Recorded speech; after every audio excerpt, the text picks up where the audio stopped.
Good morning, everyone. First of all, I want to apologize. The camera is having issues today, so I will not be able to get on camera. However, I do hope you can still hear me. And welcome to Tuesday Tips and Cut the Gibberish. And I hope everyone had a great holiday weekend.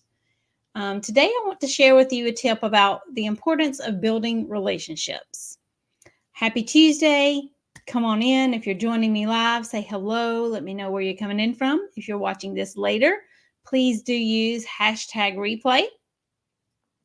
Again, I hope everyone had a great holiday weekend. I know I did. My daughter and I was able to go down to the beach. My mom lives in that area, so we went and spent some time with her, celebrated my stepdad's 80th birthday, spent a little time relaxing and enjoying the beach area. So I hope you also had the opportunity to enjoy the long weekend. Share in the comments what you did over the weekend and how you celebrated. If you had a cookout or spent time with family, whatever that looked like for you. So today we're talking about the importance of building relationships. Relationship communications is a community all about building relationships on a professional level. So if you're not part of that Facebook group, I invite you to head on over to Facebook and type in the search bar relationship communications. This is a networking community for professionals. We have well over 500 members in the group. I invite you to start connecting. After you join the group, start connecting with others. Schedule some coffee chats, have some conversations, and start building some relationships. You never know, how you could benefit from those relationships, or get your next client or customer for that matter, right? So, without any further ado, let's talk about the importance of building those relationships. So, when you're starting to network, you have to be sure to build the relationships that will help to move your business forward, right? Because when you start a business, you definitely want it to grow and move forward. When you're looking for professionals to connect with, you do not have to look far. Professionals are everywhere. Once you start making the most of your networking efforts, your calendar will fill up very quickly. You can gain clients or customers through your networking efforts. I know this is true. I have experienced it myself. So if you're not networking, you need to get busy. Like I said, I have experienced this in the past through my networking efforts, and so therefore I know it does work. You do need to build professional relationships and put yourself out there so others will know who you are and what it is you do. By getting help from others, power partners, if you will, helps make the process go a little bit more quickly. So, in other words, having those coffee chats with other professionals, having those one on one conversations is how you build your power partners.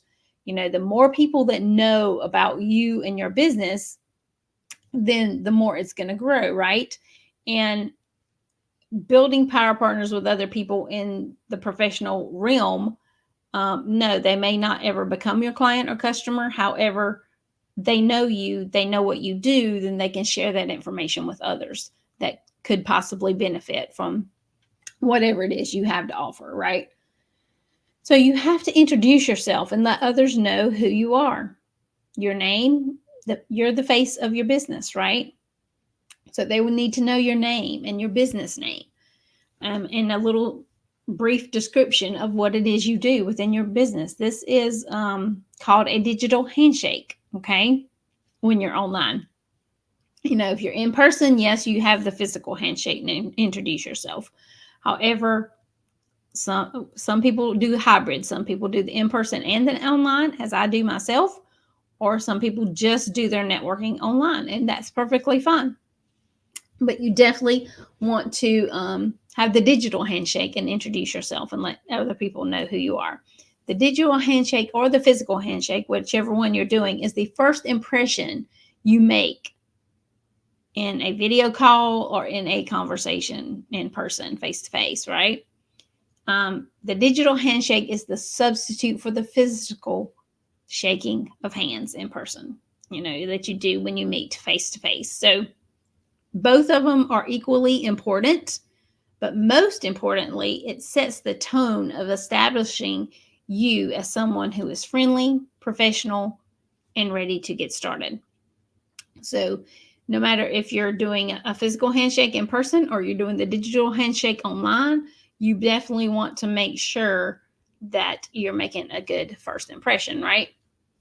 To have a good digital handshake, be sure you pay attention, speak clearly when it is your turn to speak, and look directly into the camera when it's your turn to speak.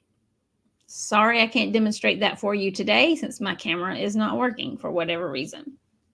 Again, my apologies for that. Be interactive during the call. Ask questions, answer questions if you can, etc. So if you're networking online, you definitely want to be interactive. That also helps you stand out above others, okay? So also keep yourself on mute when it isn't your turn to talk. So all participants can hear the person that is speaking and they can hear them clearly, right? So you want to make it easy as possible for others to know about you and your business, right? By being clear when you share about your business, which is sometimes called the elevator speech, you ensure they know who you are and how you can help them or others. You could also share a testimonial if possible to show how you have helped other clients, others that you have worked with in the past. And it can help build the know, like, and trust factor when meeting someone new. Get really good at describing what you do. By being able to talk about your work with clients and prospects, you'll be able to describe solutions you can provide to help them in their business. You'll want to give them some thought and practice. You want to give it some thought, what you're going to share, and practice it out loud to get good at it.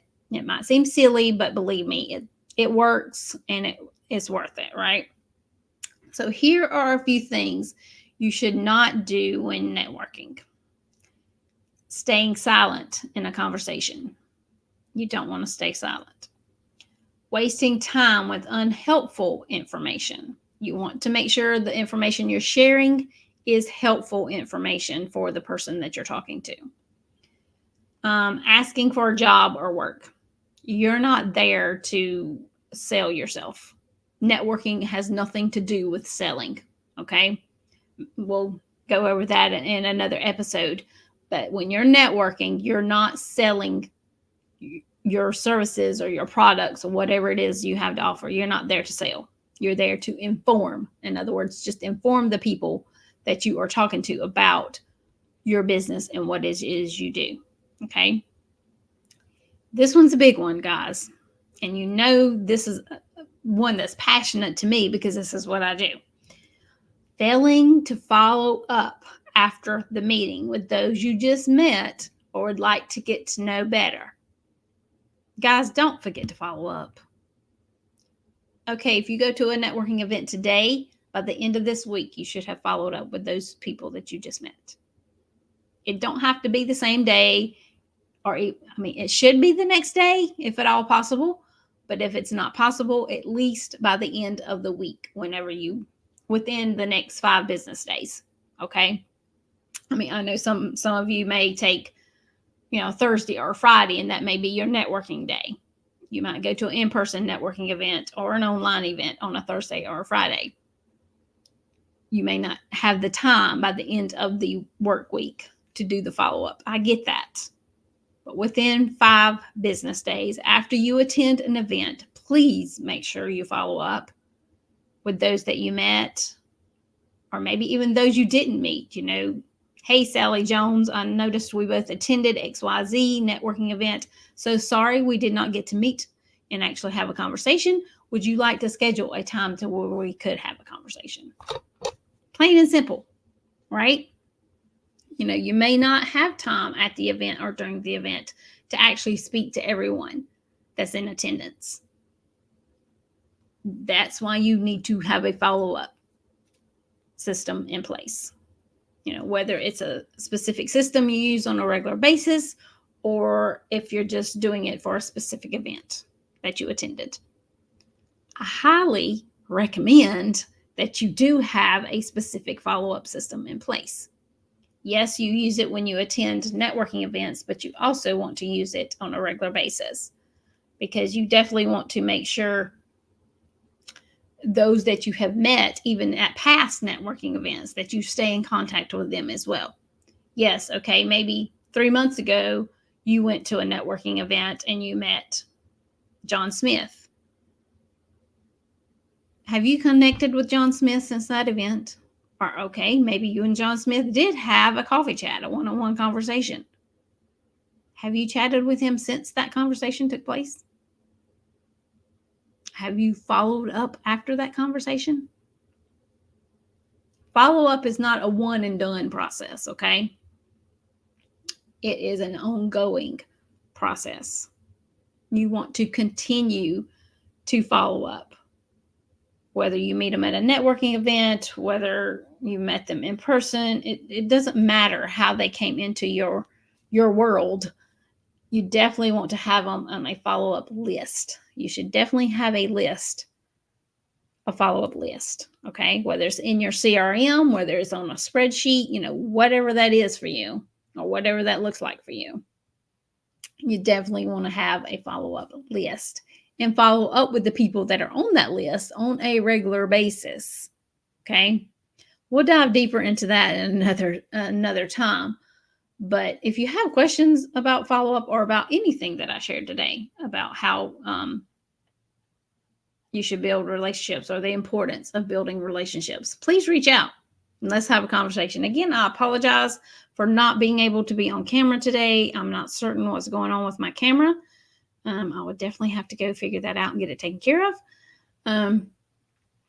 But I hope everyone has a great week. Again, I hope you had a great holiday weekend, kind of the end of the summer holiday weekend. So now we are getting into the fall season. So whatever your fall activities that you enjoy are, I hope you get to enjoy them. Again, if you are watching live, say hello. If you're watching this later, use hashtag replay so that I know you're watching this at a later time. And if you definitely have any questions, put them in the comments below or actually reach out and send me a private message. And I'll be happy to have a conversation with you and answer your questions. Hope everyone has a great week, and I'll see you again soon.